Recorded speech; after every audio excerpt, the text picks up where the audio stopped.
Good afternoon and welcome to my screencast that is going to be discussing the utilisation of self-regulation theory in order to reduce student antisocial behaviours and ultimately reduce student exclusions from school. One problem that I have encountered is that students who exhibit antisocial behaviour are subsequently excluded from school. As a result, they fall further behind academically and tend to associate more often with delinquent peers.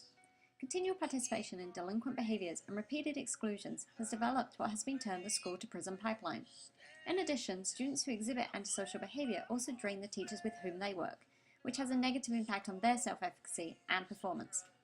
Finding a solution to assist students in improving and modifying their behaviour is an example of creating social change, as hopefully it will prevent students from future incarceration and teachers from experiencing burnout. Looking at exclusion data for a rural school district in Washington State allows for the identification of areas of concern and for data-driven decision-making.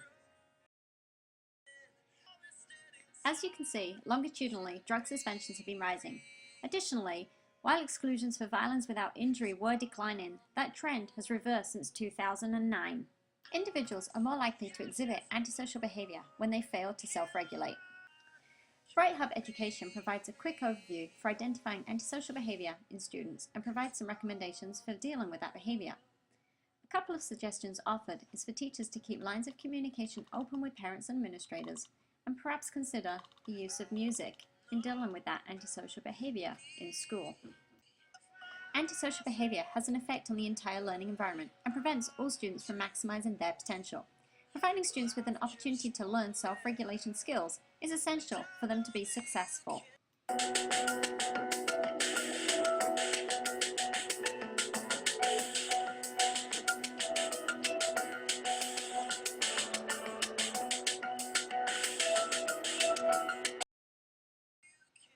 Self-regulation is the ability to control one's thoughts, emotions, and behaviours.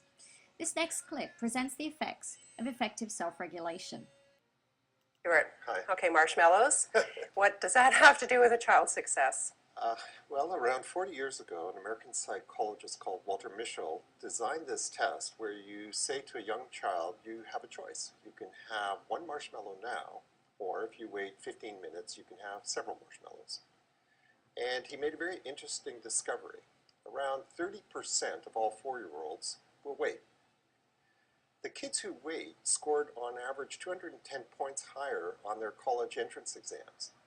They also do considerably better in terms of their social development, their resistance to risky behaviors, temptations, aggression.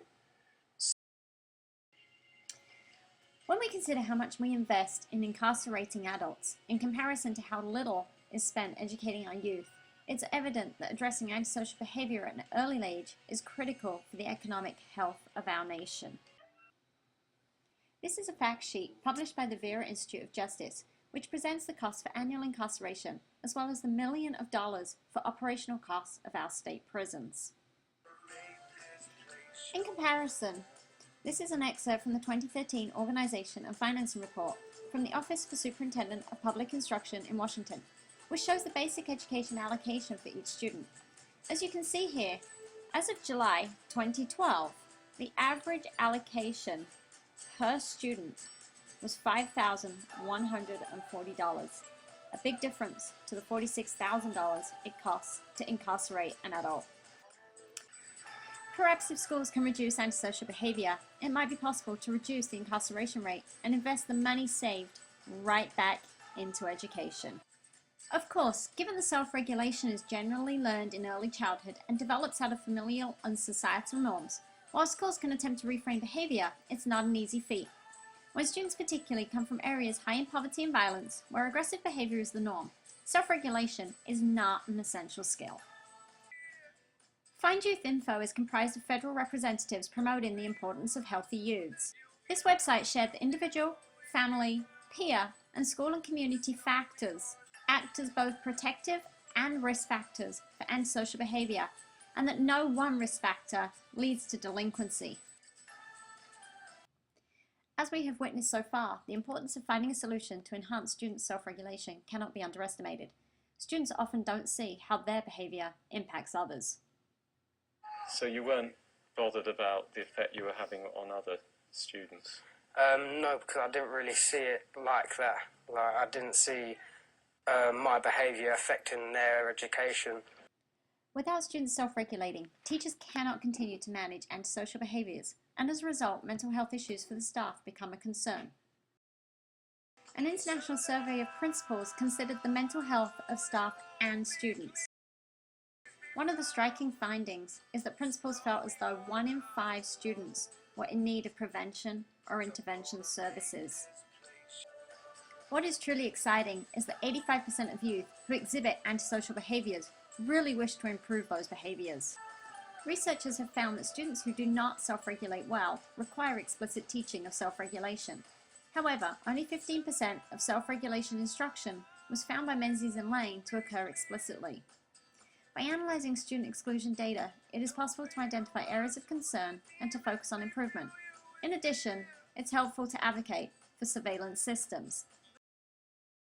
Camera systems allow you to see areas of the school that perhaps wouldn't normally be seen.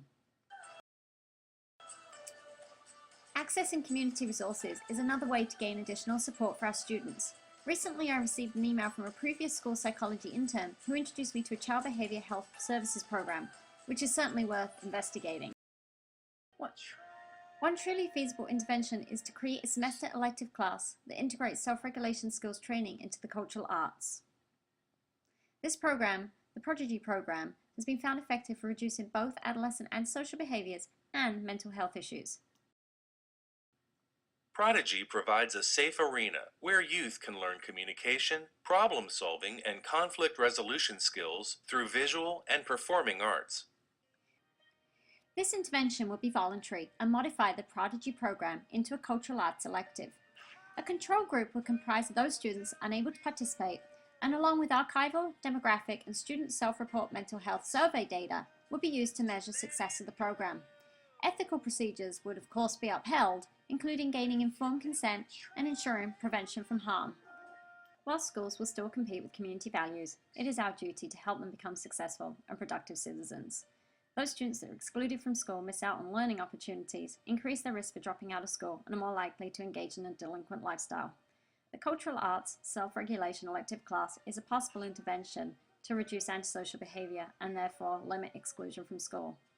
Providing students with the skills to self-regulate and refrain from antisocial behaviour will create social change. In order to adhere to ethical standards and security matters, I cited all sources I used, showed the creators of YouTube videos and websites, and ensured that data presented was public and unidentifiable.